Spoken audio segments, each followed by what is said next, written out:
नमस्कार, स्वागत है आपका। आप देख रहे हैं सी न्यूज़ भारत। मैं हूं आपके साथ इशिता। वक्त हो गया उत्तर प्रदेश बुलेटिन का। इस बुलेटिन में बात होगी अम्बेडकर नगर की, जहां खिचौछा दरगाह शरीफ में एक महिला अचानक लापता हो गई। साथ ही बात होगी बरेली की, जहां मोबाइल की मांग पूरी न होने पर युवक ने नानी के घर फांसी लगाकर आत्महत्या कर ली। ऐसी तमाम खबरों पर करेंगे विस्तार से बात। खबर अम्बेडकर नगर से है, जहां खिचौछा दरगाह शरीफ में मां के साथ आए एक युवक की जिंदगी उस वक्त बदल गई जब उसकी मां अचानक लापता हो गई। कई दिनों से दर दर भटकता बेटा अब न्याय और मदद की आस में थाने और अधिकारियों के चक्कर काट रहा है। बताया जा रहा है कि महिला कुछ दिनों पहले खिचौछा दरगाह शरीफ में जियारत के लिए आई थी, लेकिन उसके बाद वो रहस्यमयी तरीके से गायब हो गई। परिजन की ओर से बसखारी थाना पुलिस को सूचना दी गई, लेकिन लापता रिपोर्ट दर्ज होने के बाद भी अभी तक कोई ठोस कार्रवाई या सुराग नहीं मिल पाया है। पीड़ित बेटे का कहना है कि उसने हर मुमकिन प्रयास किया, लेकिन ना तो पुलिस ने त्वरित कार्रवाई की और ना ही अब तक मां का कोई पता चल पाया है। क्या मामला है तुम्हारा?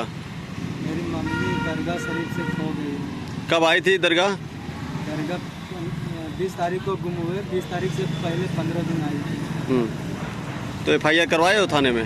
जी, बस खरीद थाने में रिपोर्ट की है। रिपोर्ट की है। अभी तक तलाश नहीं हुई पाई? नहीं हो पाई। कहाँ के रहने वाले हो? झारखंड कोडरमा डिस्ट्रिक्ट। तुम्हारा क्या नाम है? पवन कुमार आदमी। यहाँ कहाँ रह रहे हो? बसखारी में? सलामी गेट के पास हम रह रहे हैं, जहीं से मम्मी गुम हुई वही रूम। कौन सा होटल है? होटल सलामी गेट बोलते हैं। होटल का नाम कमरा है, होटल नहीं है। कौन सा है कमरा? किसके रूम में, किसके घर में रहते हो? अम्बेडकर नगर से सी न्यूज़ संवाददाता अजय कुमार उपाध्याय की रिपोर्ट। अम्बेडकर नगर में टांडा कोतवाली क्षेत्र में शराब के ठेके के पास हुई लूट की वारदात का पुलिस ने सफल अनावरण कर लिया है।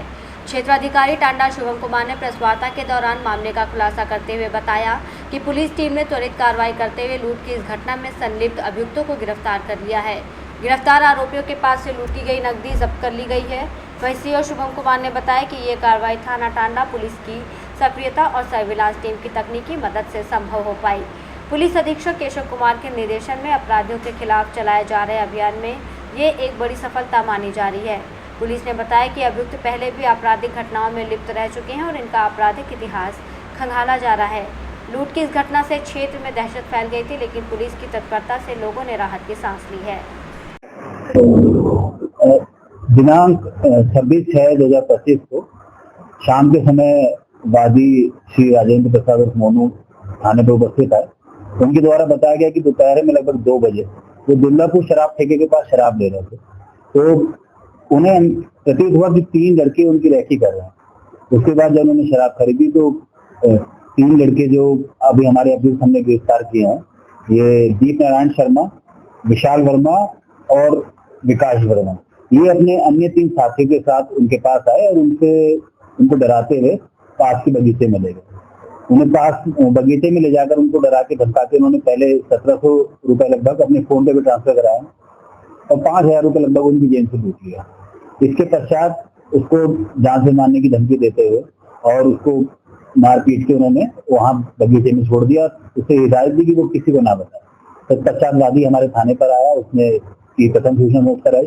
प्रथम सूचना पर कार्रवाई करते हुए उप निरीक्षक अर्जुन सिंह द्वारा विवेचना करते हुए 3 लोगों को, दीप नारायण शर्मा और विशाल वर्मा और ये विकास वर्मा को भी गिरफ्तार किया गया। 3 लोगों भी इसमें वांछित हैं। एक बात ये होता है जिस तरीके से अगर कहें कि हौसला इनका बुलंद है, अपने उसके मोबाइल से अपने मोबाइल पे ट्रांसफर करवा लेना कितना जघन्य अपराध है और कितने हौसले इनके बुलंद है और जिस पुलिस ने कार्रवाई किया है कितने हौसले इनके सख्त होंगे। इन तीनों लोगों का आपराधिक इतिहास है, लंबा आपराधिक इतिहास है। लगभग विशाल वर्मा के 9 मुकदमे हैं, दीप नारायण शर्मा के 5 हैं और सचिन वर्मा के जो विकास वर्मा है उसके भी लगभग 3 मुकदमे। ऐसे जो 3 लोग वांछित हैं उनके भी आपराधिक इतिहास है। तो ये नंबर किस्म के अपराधी हैं, इसीलिए इन्होंने जो ये फोन पे भी ट्रांसफर कराना भी अपने आप को सेफ समझा और उसको डरा के धमका के इनको उम्मीद थी कि वो किसी कहीं रिपोर्टिंग नहीं करेगा, इसलिए इनकी इस प्रकार के हौसले बुलंद थे। तो इसमें पुलिस ने कड़ी कार्रवाई करते हुए 3 लोगों को जेल भेजा और 3 की भी गिरफ्तारी होनी है। उसमें जघन्य अपराध की धाराओं में मुकदमा पंजीकृत किया गया है तो संभव तक पुलिस कोशिश भी करेगी कि किसी प्रकार से बेल ना हो, और जो भी ये इस तरह के कृत्य करते हैं उन सब कृत्य करने से आगे जो है खुद को बचा के रखें। इस तरीके से अपराध न बढ़े इसके लिए और क्या कार्रवाई की जा रही है, किस तरीके से आगे मुहिम को बढ़ाएगा? आगे देखिए, ये गैंग बना के इन लोगों ने इस तरह से अपराध किया है, जिस तरह से आपराधिक इतिहास इनका है वो भी दर्शाता है। तो आगे इन पर हम गैंगस्टर गुंडा की कार्रवाई भी करेंगे, और एक मैसेज भी जाएगा कि छोटे से छोटा भी अगर पैसे की कोई छीना झपटी करेगा, लूट करेगा, उनके खिलाफ कड़ी कार्रवाई टांडा पुलिस द्वारा की जाएगी। अम्बेडकर नगर से सी न्यूज संवाददाता अजय कुमार उपाध्याय की रिपोर्ट। खबर बरेली से है, जहां थाना भमोरा क्षेत्र के गांव खुली तारपुर में एक युवक ने मोबाइल की मांग पूरी न होने पर नानी के घर फांसी लगाकर आत्महत्या कर ली। सूचना पर पहुंची पुलिस ने शव को कब्जे में लेकर पोस्टमार्टम को भेज दिया। वहीं परिजनों ने बताया कि 18 वर्षीय विवेक ने अपनी नानी से मोबाइल की मांग कर रहा था। मोबाइल की मांग पूरी न होने पर उसने फांसी लगाकर आत्महत्या कर ली। विवेक थाना बारादरी क्षेत्र के सतीपुर का निवासी था। विवेक की मां शारदा, पिता आसाराम उर्फ पप्पू की मौत हो चुकी है। अपने परिवार में अकेला था, इसलिए अपनी नानी के घर रहता था। वहीं नानी खेती के सहारे परिवार का पालन पोषण करती है। विवेक कई दिन से अपनी नानी मोती देवी से मोबाइल की मांग कर रहा था। नानी मोबाइल नहीं दिला पाई।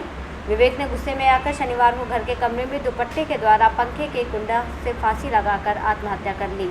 1 घंटे बाद परिवार के लोग कमरे में गए तो उन्होंने देखा विवेक फांसी के फंदे पर लटका हुआ है। विवेक की मौत के बाद गांव में हड़कंप मच गया। परिवार वालों ने पुलिस को सूचना दी। घटनास्थल पर पहुंची पुलिस ने शव को उतरवाकर पोस्टमार्टम के लिए भेजा। क्या नाम है आपका? मेरा नाम टिंकू मौर्य। ये आपके कौन है? मेरे मामा का सागर लड़का है। क्या नाम है? विवेक। कहाँ का रहने वाला है? जी खुली तारपुर, थाना भमोरा। क्या हुआ था इसके? सर ऐसा था जो मतलब थोड़ी फोन की जिद कर रहा था, मतलब नानी से मोबाइल की। जी। तो उसकी नानी ने मतलब 2-3 दिनों का टालते पैसे दे नहीं दूंगी। वो थोड़ा दिमाग से थोड़ा मैंड भी था, तो उन्हें इसीलिए अपने मतलब फांसी लगा ली थी। मतलब किसके पास रह रहे थे? अपनी नानी के पास रह रहा था। माता पिता है? माता पिता कोई नहीं है, अकेला ही है। कोई नहीं है। क्या जिद कर रहे थे? फोन के लिए बस। मोबाइल में। जी। फिर इसलिए उन्हें फांसी लगा ली थी। फांसी लगाई? दुपट्टे से लगाई थी। घर में अपनी नानी के घर में लगाई थी। माँ बाप तो नहीं? कोई नहीं है। माँ बाप कितने वर्ष पहले छोड़ गए? सर मामा तो मेरे घर पे खत्म हुए थे 14 साल पहले। जी मेरे घर पे खत्म हुए मेरे मामा। उन्हें टीबी की बीमारी थी, हमने ट्रीटमेंट भी कराया था, तो वो बच नहीं पाते थे। आपके परिवार में अकेला ही था? जी मेरे परिवार में अकेला है। बरेली से सी न्यूज संवाददाता मुकेश सिंह की रिपोर्ट। जनपद फतेहपुर के ग्राम अलीपुर बहेरा में करबला के शहीदों की याद में मजलिस का आगाज किया गया। मजलिस को मौलाना सैयद जमन अली आबदी ने खिताब करते हुए करबला की शहादत पर रोशनी डाली और बताया कि करबला में आज से 1400 साल पहले एक ऐसी जंग हुई जो हक और बातिल की जंग थी। करबला में यजीद के साथ लाखों की भीड़ थी जो सारे के सारे भेड़िए थे। मानवता नाम की कोई चीज़ नहीं थी। हर गलत काम को जो इस्लाम में हराम थे उनको हलाल बताकर लोगों को बहकाता था।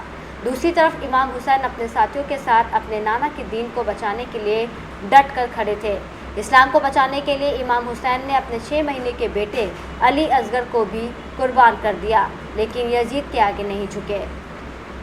फतेहपुर से सी न्यूज संवाददाता शहनशाह आबदी की रिपोर्ट। इस बुलेटिन में फिलहाल के लिए इतना ही। देश और दुनिया की तमाम बड़ी जानकारियों के लिए देखते रहिए सी न्यूज भारत।